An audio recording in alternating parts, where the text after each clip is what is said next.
Hello, good evening. How's it going, everybody? How y'all doing? Happy to say we're back on the new channel. Everybody's here, everybody's looking well. Not that I can see you anyway.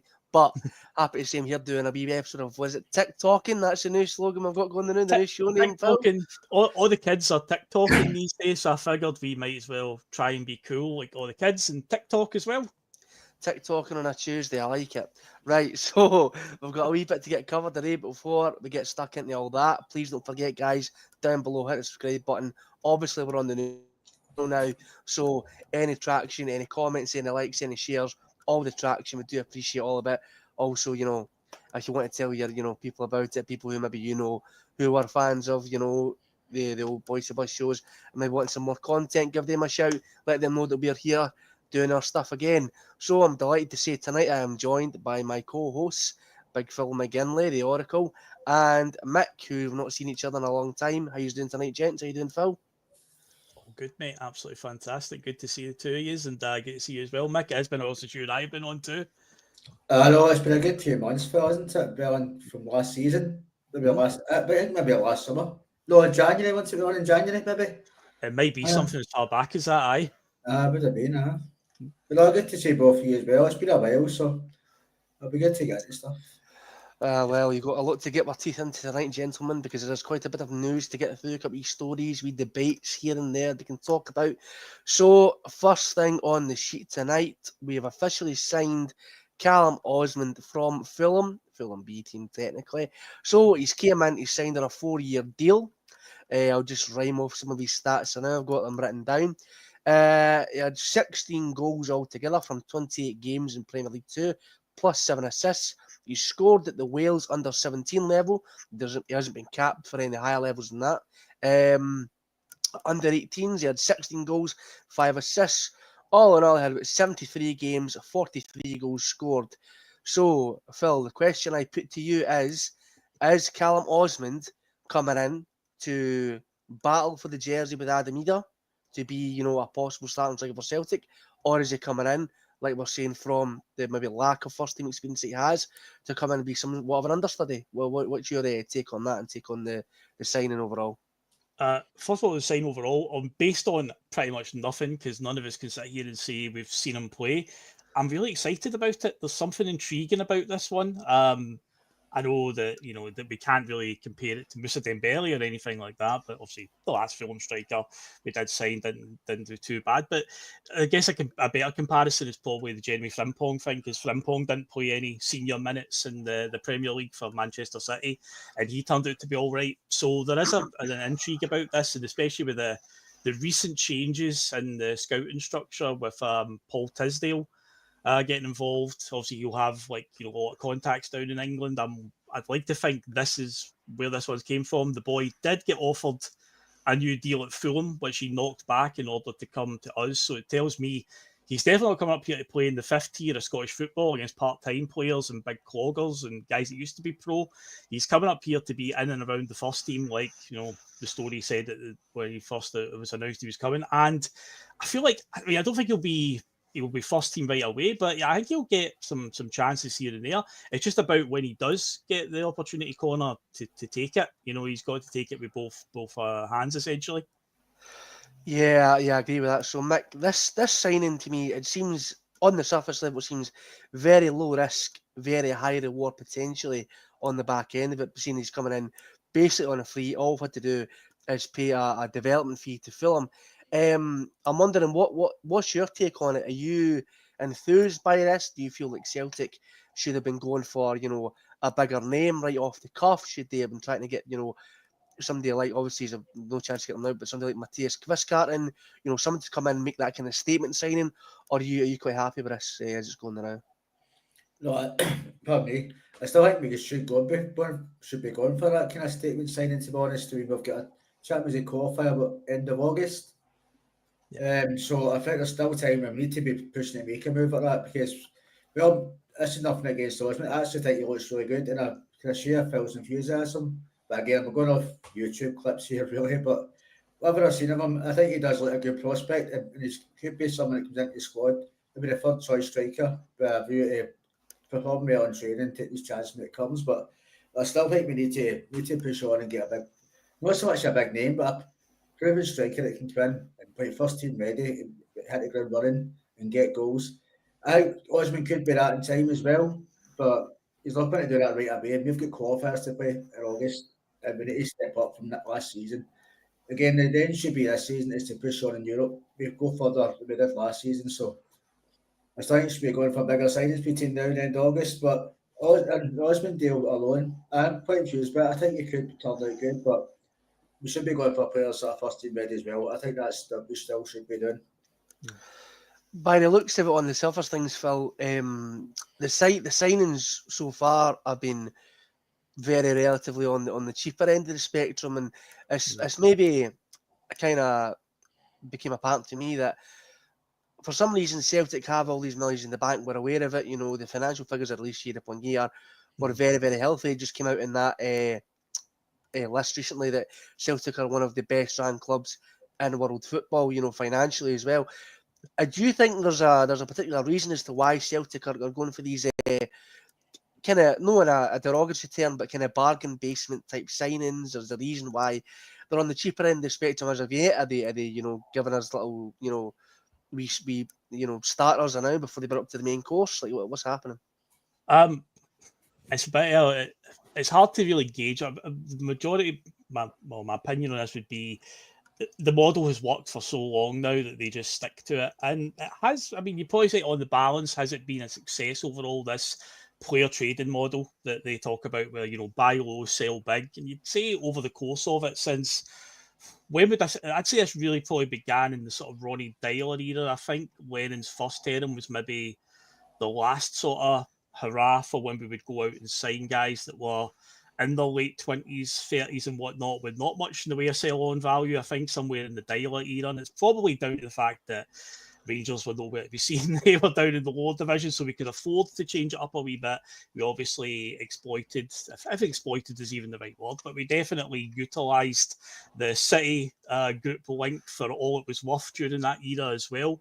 And I think they've just stuck to it. The last summer, obviously, we did spend pretty big by Celtic standards. I know there's much to say about should 6 million for Austin Trusty, for example, be deemed a big spend when 20 years ago we were paying 6 million for Chris Sutton and John Hartson and whatnot. But that's the waters we swim in. Scottish football has not really evolved in that time in terms of the prices.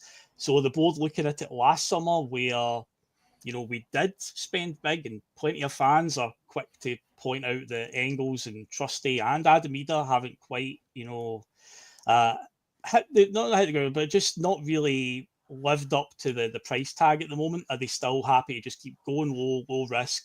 And of course, the other thing that is hanging over the club is it a sign of, because Brendan Rodgers still hasn't committed long-term, Conor, are the board still keeping the level of signings low priced now because they don't want to go out and do a summer like last summer again if the manager ain't going to be here in a year's time? Yeah, yeah, I get that. So, Mick, how are you feeling about this? Do you feel that the lower expenditure as of now, as of this moment in time, is something that we should be concerned about? You know, is it something that, you know, maybe there's a reason behind it, or is it a wee bit of just, you know, paranoia on my end?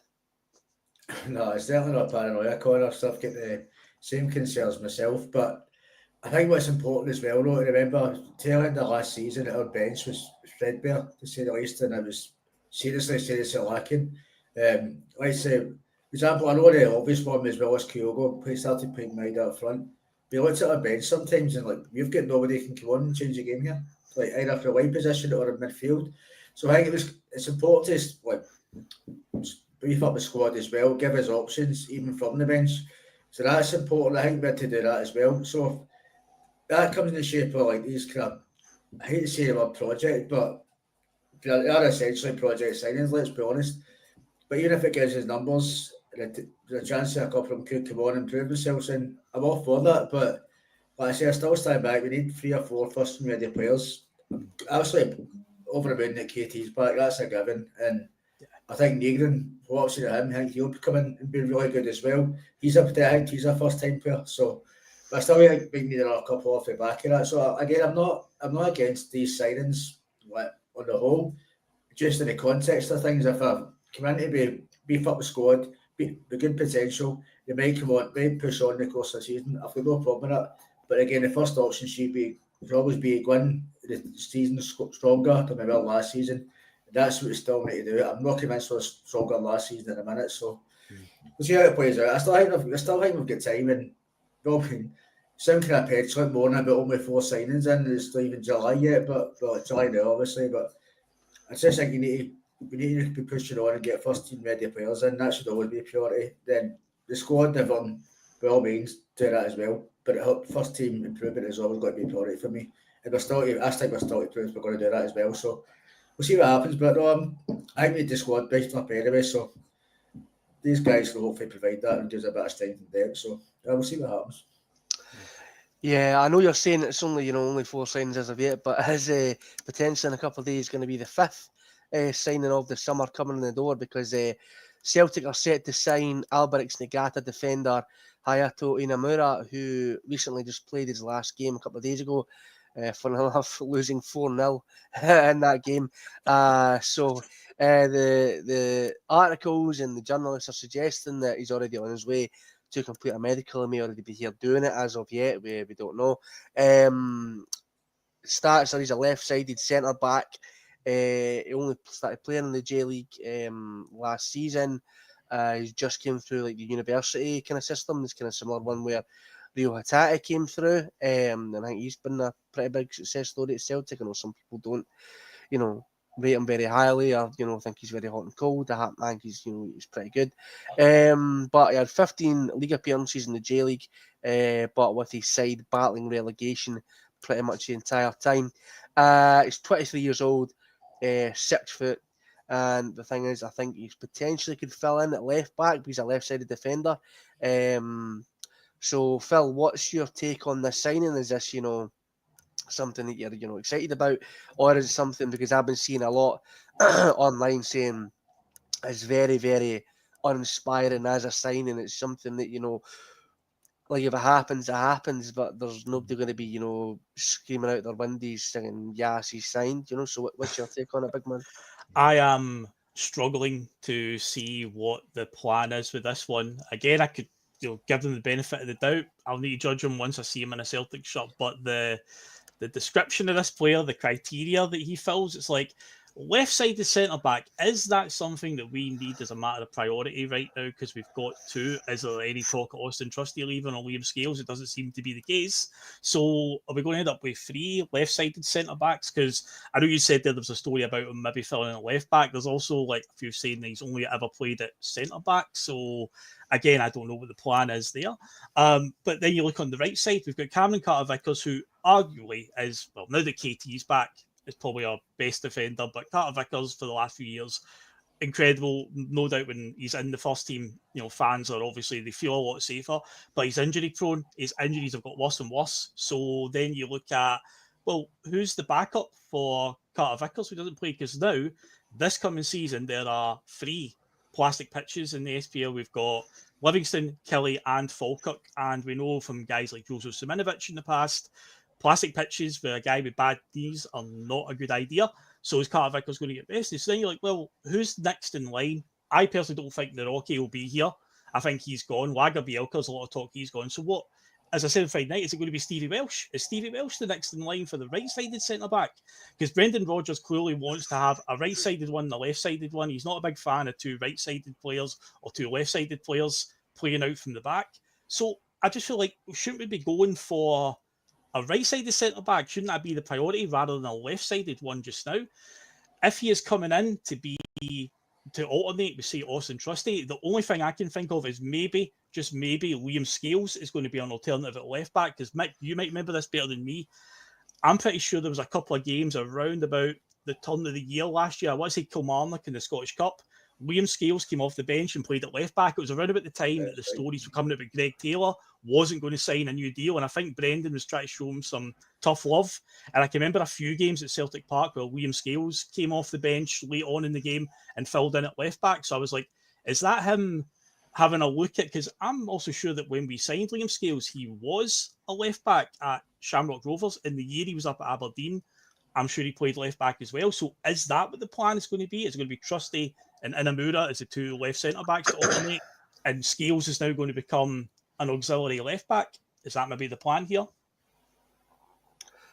Yeah, I mean it's a good question, Mick. Obviously, I'm wondering what your take is on it. Obviously, what's Phil putting to what Phil's putting towards you? Like, what do you think the plan is going forward for that area of the defence? Now, I was reading an article before it came on, and Roger Hannah saying he fully expects when Inamura comes in that he's going to be loaned out straight away. So if that is the case, we are signing a player and defence in an area where we possibly need them and loaning them out straight away. So, like, the question to me and the question I'm going to ask you is, like, what's the plan here? Celtic are doing in terms of that side of the defence, because if we are trying to bring them in and like we're theorising, maybe going to fill in the left side of the defence or maybe even left back potentially, but you're going to loan them out straight away. So what are they doing? To be honest, I've not seen much of this player either. Just what I've read online and stuff, and everything that sticks out about him from what I've read, and I've read different things from Japan, like maybe scout reports and stuff, is that he's good on the ball. He's got a good switch of play, a good range of passing, but he's physically not imposing enough, and he doesn't deal well with overtly aggressive players. That just reminds me of Kobayashi so much. The left-sided defence come in for a low fee for Japan. Like, don't get all, I think he sounds a bit better than him when he produces the ball and everything. But for me, we need to sign a first choice central defender. I don't think Scales is good enough. He's good enough for the squad. I think he has been good at times last year and stuff, and we'll stick up for him that way. But it should be first choice going forward for me. So I think we should be going for a nailed down first team starter. By all means, if Inamura is in the squad and he can come in periodically, fine, I'm no issue with that. But we need a partner beside Cameron Carter-Vickers who is as good as him, if possible, to play alongside him. So Scales, he's a good squad player. I'm happy for him to fill in when we've got injuries, etc. Trusty is just, I don't think he's got it, perfectly honest. I've watched him so many times last season for a player his size, and like he's quite quick and stuff, but he get bullied so easily, and his first touch the ball at times Everton was shocking. So that should be a still be a priority, I think, is a nailed down first team starter for the centre back position alongside Carter Vickers, and then we'll see what the plan is after that. When Inamura, if he goes straight out on loan, no problem with that. Maybe a year in another team in the SPL can do him good. Come back next year, then a bit more experience under his belt. I think he's only played like 25 games all in professionally because he came out of the university system in Japan. Yeah. He only played like 25 games last season for his team in Japan. So you can't bring a guy in like that right away and say that you're down the first team for a team that's we're competing in the Champions League. Can't be the plan. So you like to think we're going to go and try and sign an imposing centre half, take it part of their Cameron Carter-Vickers, but we just need to see what happens.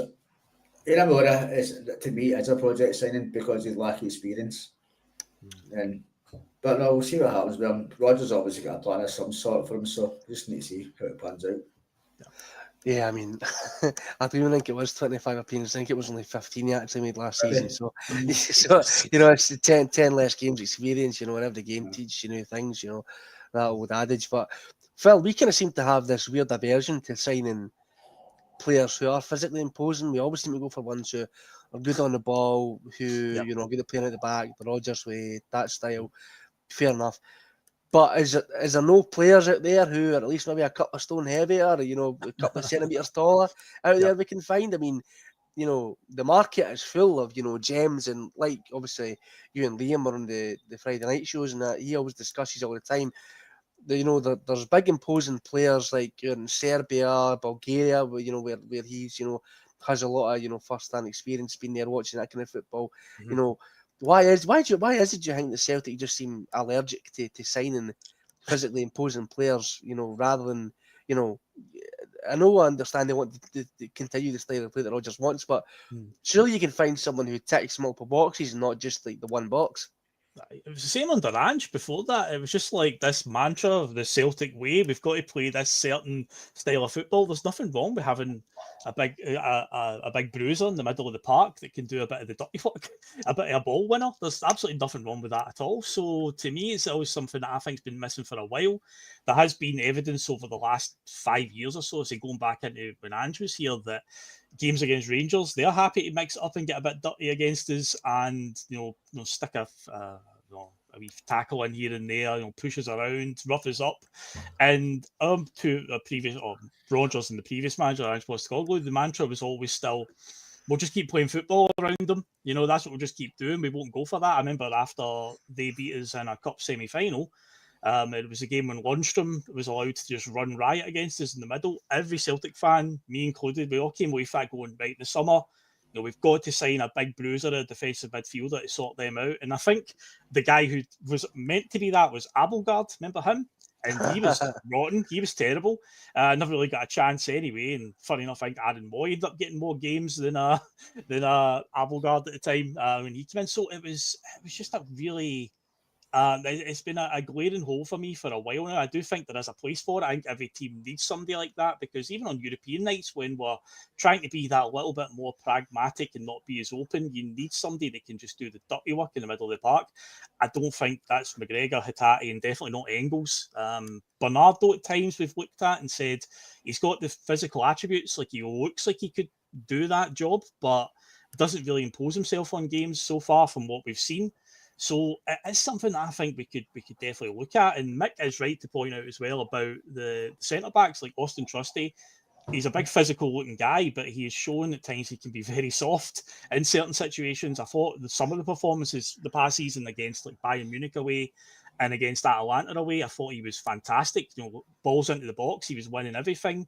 But then you look at that night up at Dens Park, where Simon Murray, of all people, was giving him the runaround and just bullying him. And it's like, yeah, we need somebody that can just, stand up to the types of players. Somebody in, say, defensive midfield who, if the centre backs are having a bit of a rough time, they can also step in and help out. It's definitely something that's, for me, I feel like we should always have one in the team. But right now we're definitely lacking that. And for whatever reason, I can't put my finger on it, Conor, we don't seem to go down that route.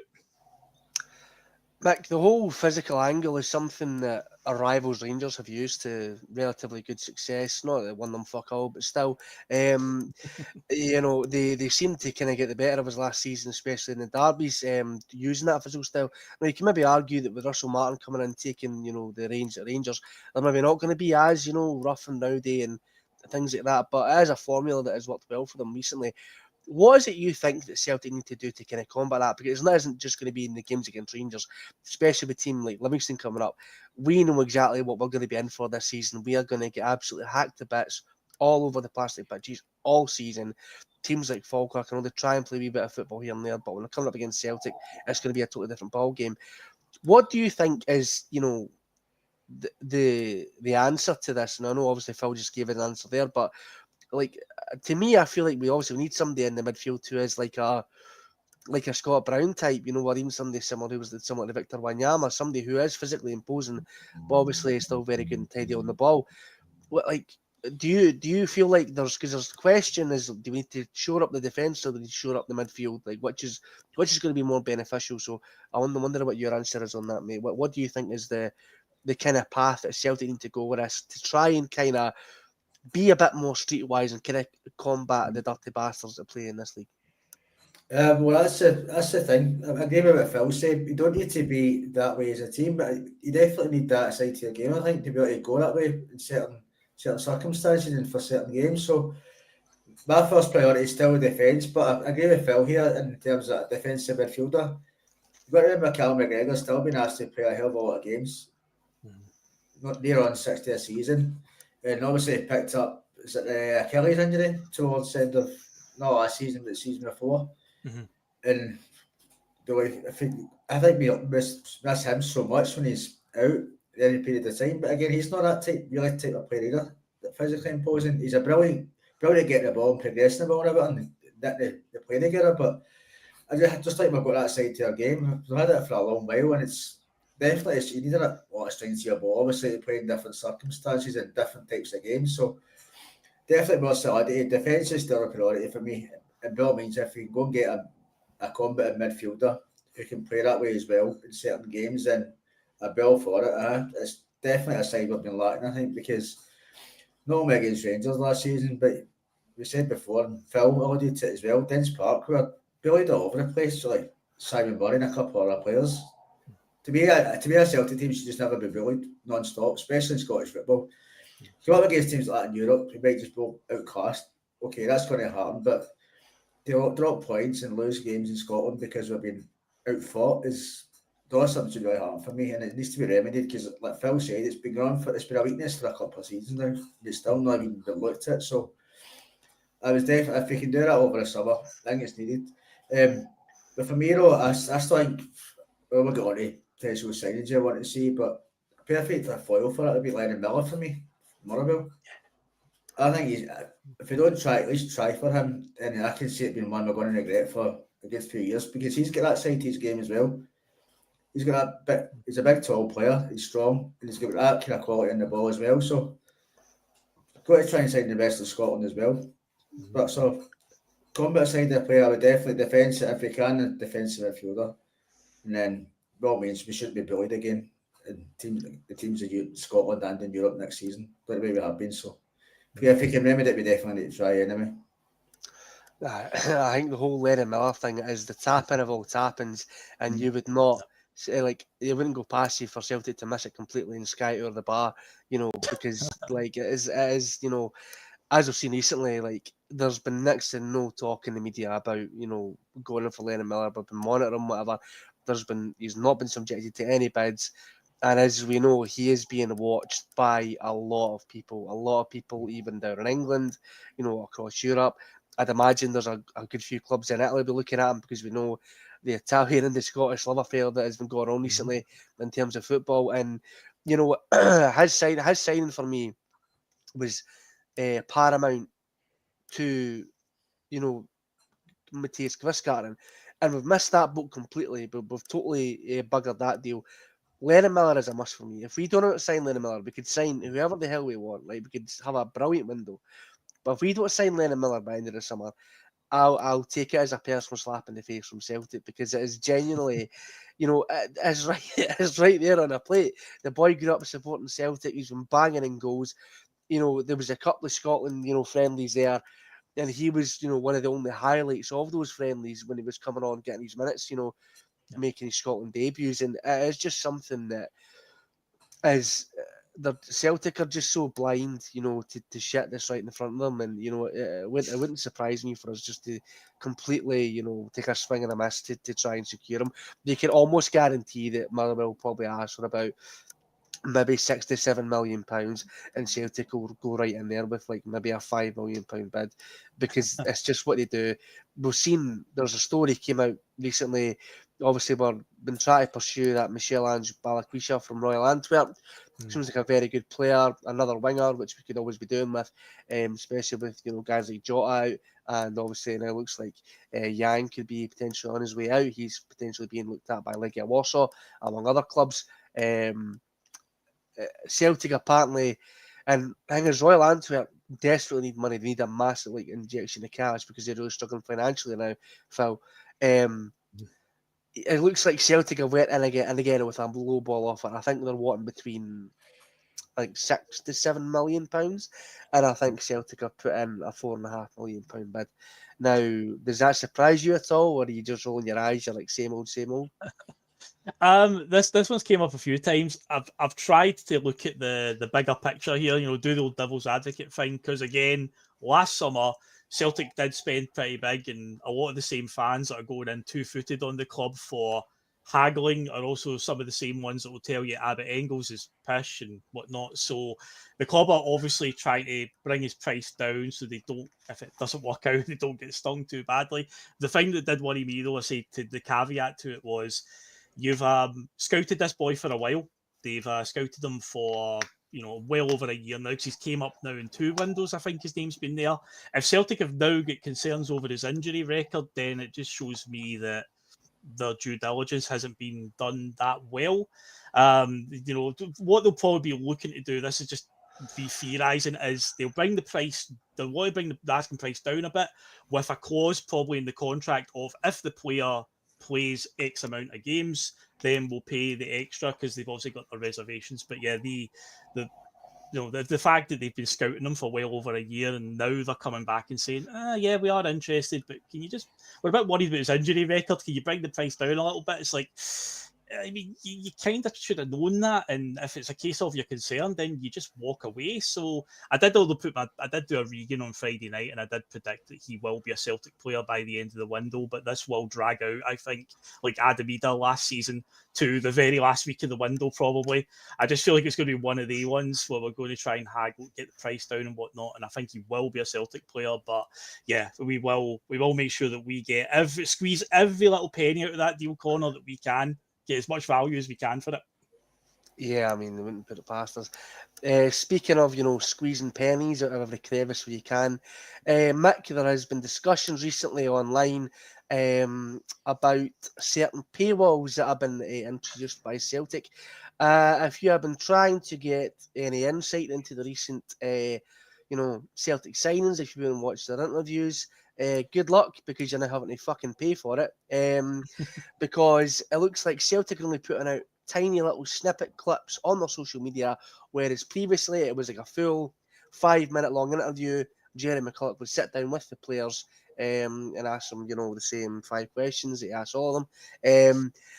And it seems like now Celtic are now putting them exclusively, they feel like now exclusively on Celtic TV. Now, if you're wanting to watch these interviews, now if that's the only reason you're wanting to watch it, Celtic TV is around £18 a month, right? To me, this just absolutely reeks of greed by the club. I think it's absolutely disgusting that you can't even give the fans the basic decency to let them sit down and watch an interview with a new player without letting them pay for it. But it's just something that, is the most Celtic of all Celtic things, trying to squeeze every single little penny they can out of the supporter, no matter like which way it goes. They would just do it like unparamount all the time till the end of time. But Mick, I'm wondering what your take on it is. Are you really that bothered about this? Or have you got a strong opinion on it? Do you agree with me? Do you think it's something Celtic should be doing? So I'm wondering what your opinion is, mate. Go on, it's just the latest a long line of things with the board, to be honest. It's not a surprise. Look at the tail end of last season. We got season ticket prices in, and wait a minute, I think it came out with something between 70 and 80 million in the bank, and that's before Champions League money from last season comes in, right?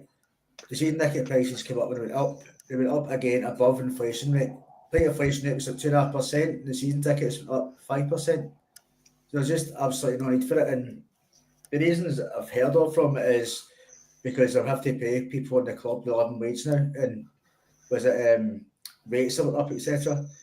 So I think national insurance is one of them. But do you not realise that this is all up for the supporters as well? So they just look at they just see it as a cash cow, and that Newcastle friendly as well. If you're going to put season tickets up, right, okay, maybe you can forgive that, right?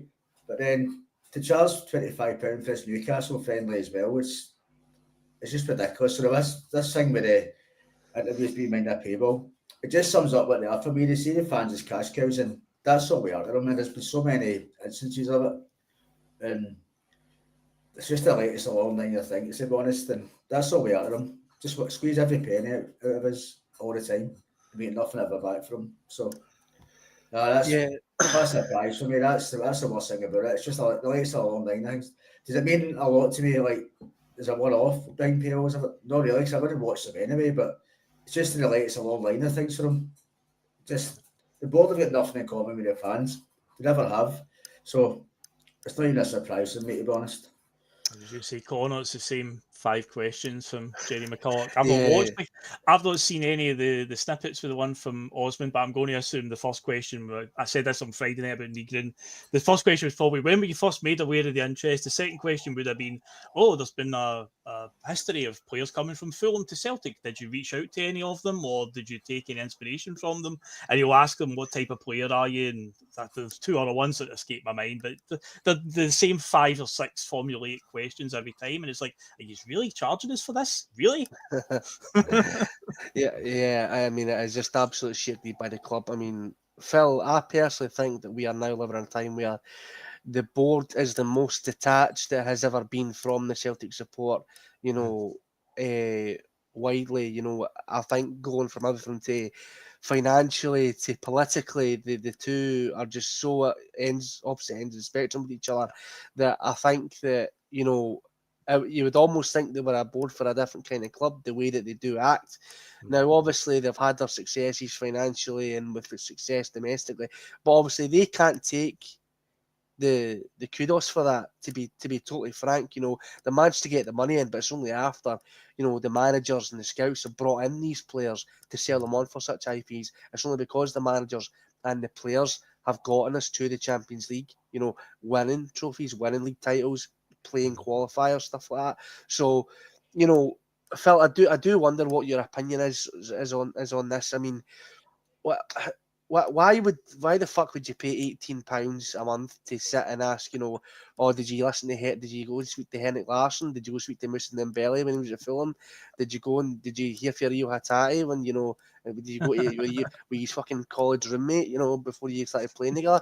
Like, it's absolutely greed at the highest order, and I'm absolutely disgusted with it. I mean, it's not going to stop me, buying probably all the kits that they released this season, because I know that there'll be about fucking 7 of them.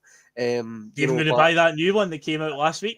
I'm absolutely fucking not. That thing is the most disgusting thing I've ever set my eyes on. I did find it quite funny though that the tagline was steeped in in our Irish roots or heritage, and I'm like saying, I don't know. To me, the heritage looks like it's for Blackpool, because it looks like a stick of rock you get down the fucking pleasure beach. Do you know what I mean? Like, that's what it looked like to me. That kit. Like, I'm not gonna lie, it's absolutely shocking. I mean, this is what we're being served up by Adidas for, one of their elite clubs. I mean, you're seeing the kits that they're bringing out for other teams and that. Even other manufacturers. I mean, look at Macron. The kits they brought out for Dundee the past couple of seasons have been absolute toppers. And the same thing with the Hibs kit this season. And Macron are a nothing manufacturer. Adidas are second, or in league with Nike, the two biggest manufacturers in the game. Adidas is probably the biggest sportswear brand in the world. So it's the fact that we are now one of these elite clubs, and this is what they're serving up to us, I think is just absolutely terrible. The fact of the matter is, the best kits they ever brought out for us happened to fall on the season that we don't want to remember, which is the COVID season where we lost 10 in a row. That mint green kit, which is reminiscent of the Love Street kit, for the back in the 80s, was it 70s? Fucking hell. 86, the mint green one. Yeah. That was absolutely gorgeous. I mean, I was an absolute fan and got Duffy 4 in the back of it as soon as you signed. Oh no! But yeah, enough said about that, the better. but I mean, I like the thing was sitting in my my wardrobe, staring at me, talking to me like the Green Goblin mask at Spider-Man. Telling me to put it on, but I was just like, no. The fact of the matter is, they brought out a couple of decent kits, but I think we can all agree that most of them have been very, very forgetful and kind of subpar.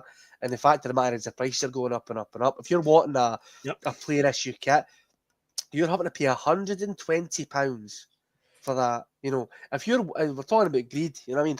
And I know it's not the board that prices products, it is Adidas, but they have to sign off on that and say that they agree with that. The board have to agree with that. The baseline kits are 75 quid. So that's just for one person.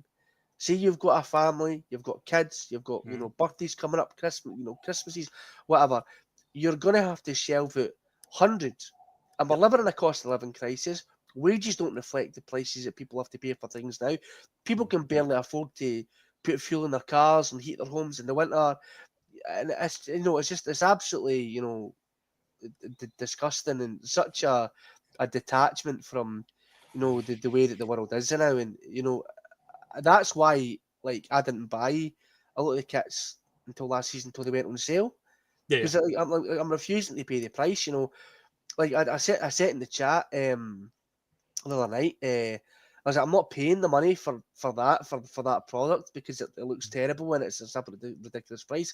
I got a classic AS Roma kit, which is an absolute stunner, for £25 less.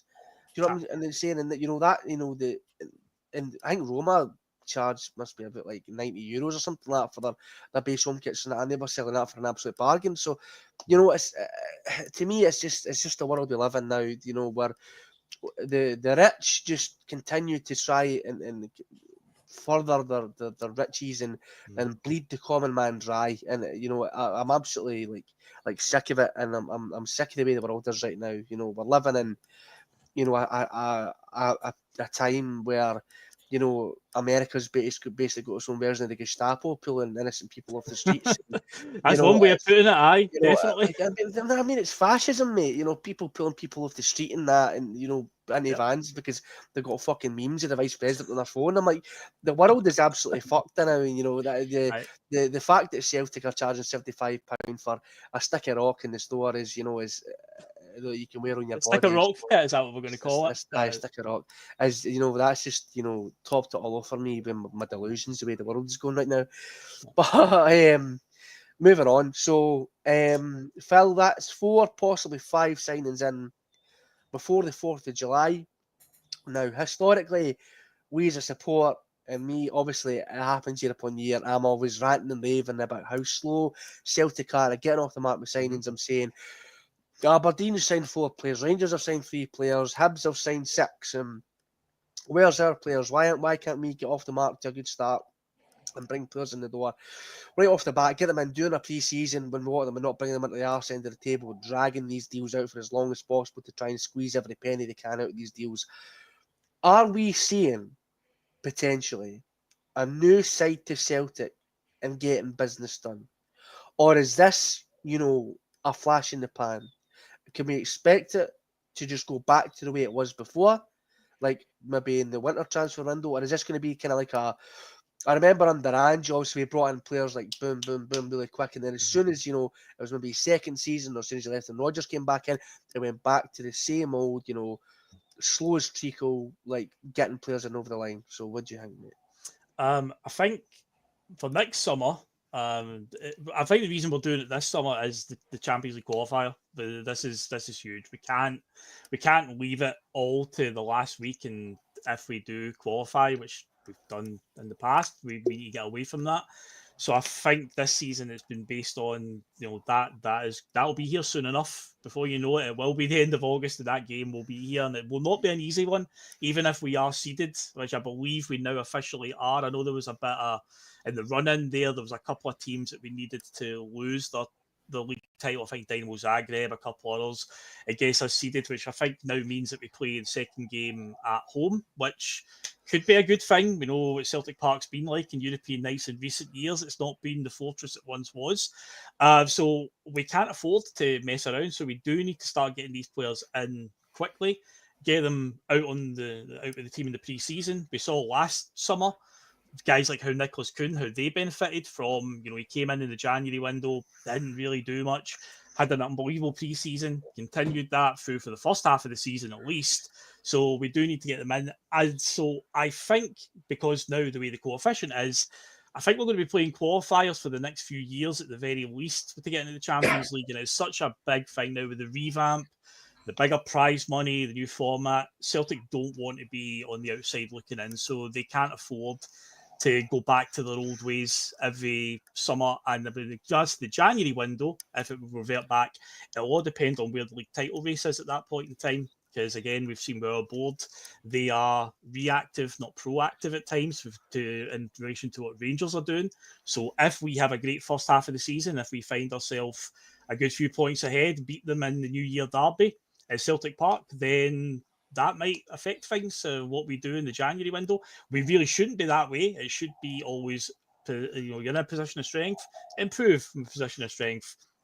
Will we do it that way? I don't know. But I do think this summer, the reason why we're seeing potentially 5 players before the 4th of July is the Champions League qualifier. This is huge. They cannot do the usual. I will budget for a Europa League campaign and we'll just gamble that we might make it, we might not. They need to consistently be doing this every summer because I say for the foreseeable, I don't know how many years it is it needs to before it goes back to automatic qualification. I think it's 5 years into it. The coefficient's always judged on the last 5 years. For the foreseeable, it's going to be qualifiers, maybe 1-2 rounds. It's 1 round this year. It could become more in the next few years, so we cannot be sitting around twiddling our thumbs, Conor. Yeah, I mean, definitely. I mean, Mick, do Do you feel that this is maybe finally Celtic turn over a new leaf in terms of getting transfers over the line early, or do you feel that if anybody thinks that, it's a bit of naivety on their end? Well, I hope it is. It's been a long time coming, to be honest. I mean, Phil saying there about the qualifiers. I remember we've been in underprepared so many times before.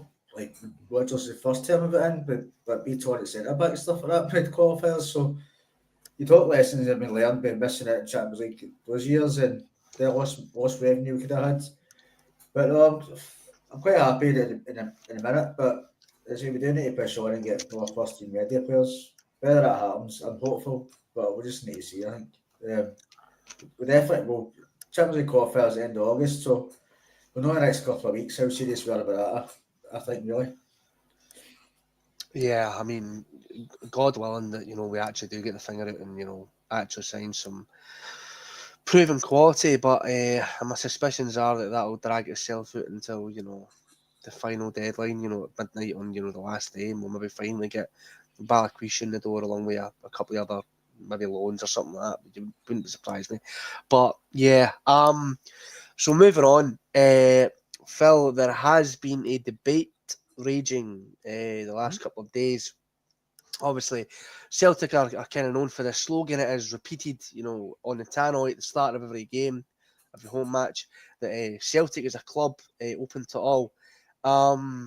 There has been a lot of discussion recently about whether, that applies to everyone or whether it should only apply to certain people, because obviously Celtic politically, are a very liberal club. They're very left wing, and with the whole recent performance by Rod Stewart at Glastonbury, where he came out with all the Celtic gear and the backup dance singers were wearing Celtic kits, the big Celtic logo on his drum kit and all the rest of it. The question's being put ahead, is Celtic a club that should be open to all, or should it be limited to people whose views align with our own? Because Rod Stewart recently came out and endorsed his, I don't know if the word's fondness, but maybe his, backing of the Reform UK movement. And as we know, Reform UK are very, very right wing, headed by Nigel Farage. They're very anti-immigration, very pro-UK, pro-Britain, all the rest of it. And as we've seen, the movement has been, I wouldn't say it's been hijacked, I'd say maybe it's kind of always had those seeds in it by a large number of racist, misogynist people like that.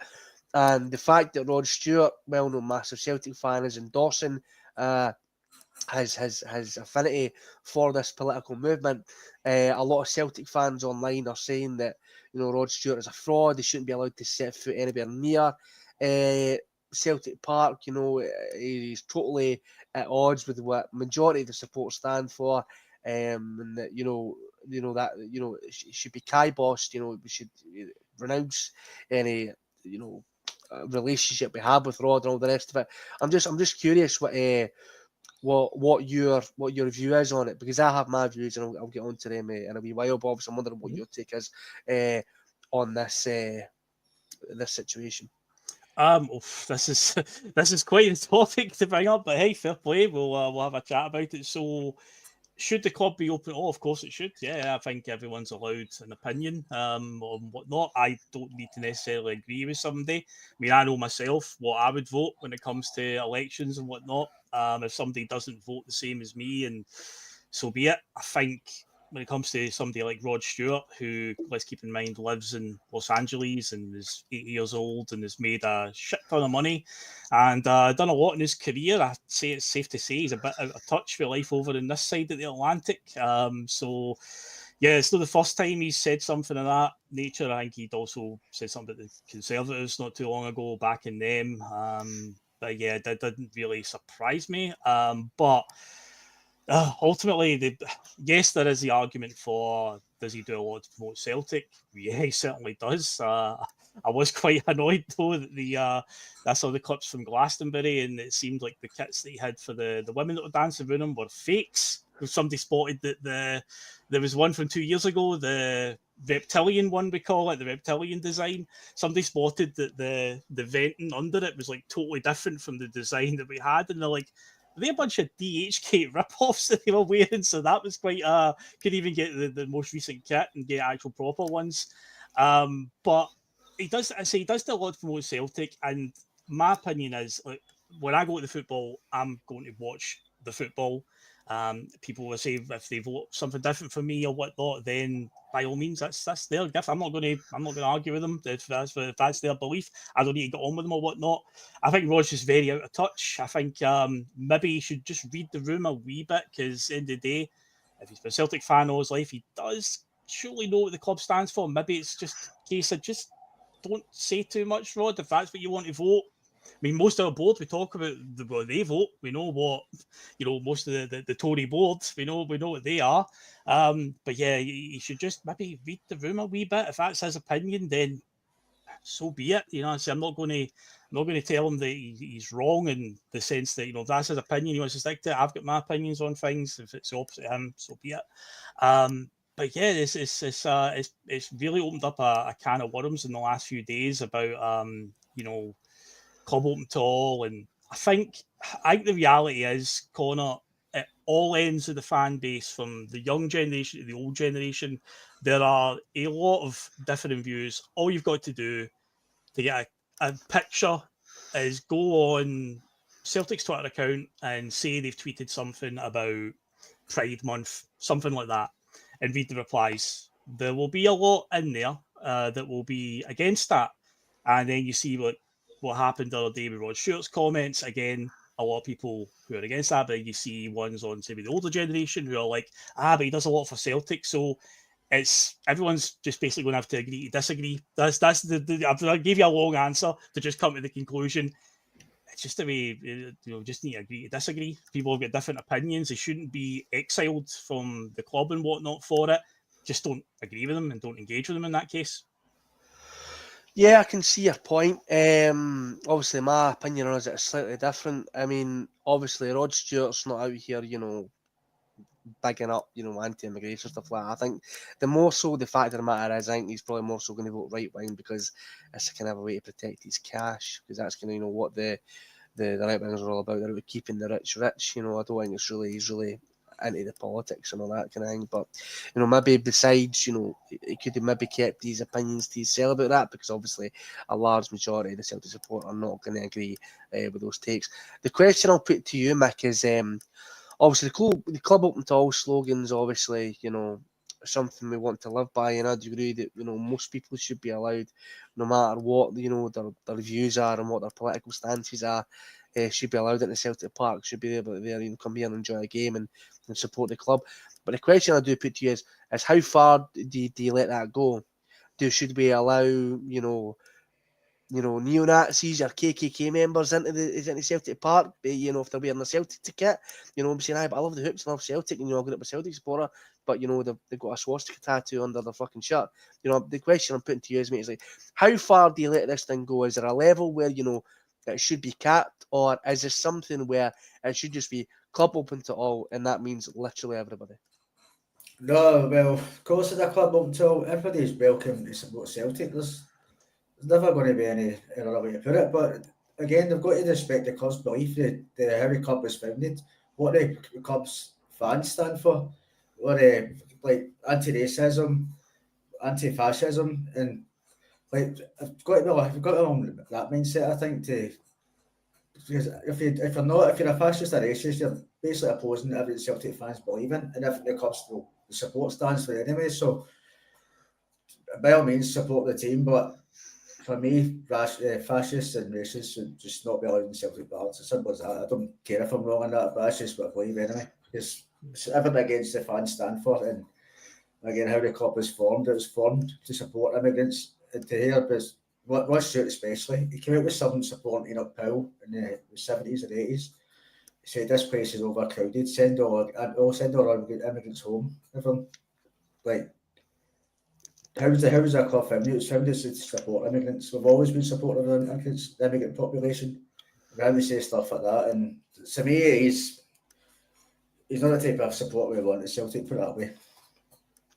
Yeah, I'd have to say I kind of agree on that one, mate. To be honest, like I think me and you are kind of aligned on this kind of stance. I mean, it is a very interesting debate that is obviously going to rage on, to the end of time, because there is always going to be somebody who, says he supports Celtic, but then something will maybe come out about them in the media, or they'll maybe post something on social media, which is obviously at odds with what the Celtic support is, in general. Obviously, we've seen the whole Palestine-Israel thing, and there's obviously ex-players putting, their 2 cents in, having arguments with fans. We've seen that about a year back. There's people who are flying, flags of a certain country and, their Twitter bio, but giving it, I'm a massive Celtic supporter. And, I think the whole thing is like, people say, "Oh, Celtic's a football club. It's not a political movement." To me, it is. That is more than that. Celtic is as a movement to me. Celtic is, it's a way of life. It's not just a football club you support. When you wear, the hoops, to me, you're going out representing something. You're showing your affiliation with the downtrodden, with the immigrants. With Irish Catholics who, to this day, are still, on the wrong end of prejudice. We see it every single year around about this time about bonfires. There's one came out recently, over in the north of Ireland, with a sign on it that says all fiends should be crucified. This is the 21st century, and we as Irish Catholics, and I know not every Celtic fans are Irish Catholic, but majority are. Are kind of looked at like, we're dogs, like we're second class citizens. And the fact of the matter is like, if you're coming in to support a club like this, you should know the background. Like, I wouldn't like rock up, to Lazio, not expecting not to know what the club stands for and historically what they've been all about. Same thing with Rangers. You see, the opinions that a lot of their fans have about, things like Pride, about their affinity for, Reform UK and things like that, their love for Donald Trump for whatever fucking bizarre reason. Things like this, it is very prevalent, and it's information that is out there and it is readily, easily available. And it's something that I feel like people will just wave it away and say, it's a football club, I want to watch football, what are you talking about? But when it's a club like Celtic, and it is there's no other club like it in the world, it does have political undertones and always has done, like you're saying, Mike, since it has been formed. And it's, I think it is a thing where people maybe need to look a wee bit inward in themselves and ask themselves, are you like do you support the club in all its facets and what it stands for, or you do support them because you like to watch the club winning? Now, I love watching Celtic win and lift trophies and batter Rangers every single season. We all do, but I understand that at its core, Celtic is something that means so much to so many people across the world for a multitude of different reasons. They show solidarity with, victims worldwide, like the victims in Gaza with Palestine and things like that, with, the victims in Ukraine, a couple of years ago, with people who, historically have been downtrodden against, like people in the LGBTQ community, because Celtic obviously has an affiliation with Pride and things like that. So I do think it is a thing where people need to look inward to themselves and ask themselves, like, you need to support Celtic for the right reasons as well. But that's just my take on it. Obviously, I know it may not be a popular take, but it is just my opinion. But obviously, Phil, Nick, you may have different views from me. But I think we can all say, as Celtic supporters, the main thing that we do want, and the cutting off point is this: is that we want Celtic to be the best and most successful club it possibly can be. Yeah. And the fact of the matter is that as a football club, and want to see the football club, perform well. And I do think that this year is a year of all years where, if things are done right, we could potentially see, one of the best and biggest seasons that Celtic's ever witnessed in their entire history. And I fully believe that if Brendan Rodgers is back, if we get the players in, and if what happens and what should happen, we hit the ground running. Yeah. But anyway, gentlemen, I want to say thank you very much for joining me tonight. Thank you, Phil. Thank you, Mick. It's been an absolute pleasure. I've had a really good time on here discussing it with you guys. Thank you to all the commenters, guys in the live chat. If you would be so kind as to hit the like button, hit the share button, subscribe as well. I really do appreciate it. Obviously, getting more traction out there. We want to boost those subscribers up. I think we're currently sitting on about 300. So Aye. let's see if we can get it to 500, by the end of next week. That would be absolutely fantastic. So if you guys can, help us out in any way you can by hitting like, share, subscribe, comment. The algorithm loves all that stuff. Oh, it But does. guys, yeah, Phil will tell you he's into all the analytics and that. He's in studying it almost every night. He knows what comments get likes and what topics get shares. So guys, just once again, thanks lads for joining me. Thank you guys for supporting the channel, supporting, come watching the shows live, commenting where you can. Have a good night, guys, and hopefully we'll see you all soon. Okay, good night. Yep. See you then. I'll be back on Friday night with Canada's favourite Tim, so we'll see. Are we playing on Friday night as well? We're playing Queen's Park, aren't we? Is it Saturday? No, is it Friday? Saturday or Friday. Well, maybe Friday night, I think. But anyway, me and Liam will have the reaction to it on Friday night. So tune in Friday feeling. You'll catch us then on the next one. We'll see you then, folks. Cheers.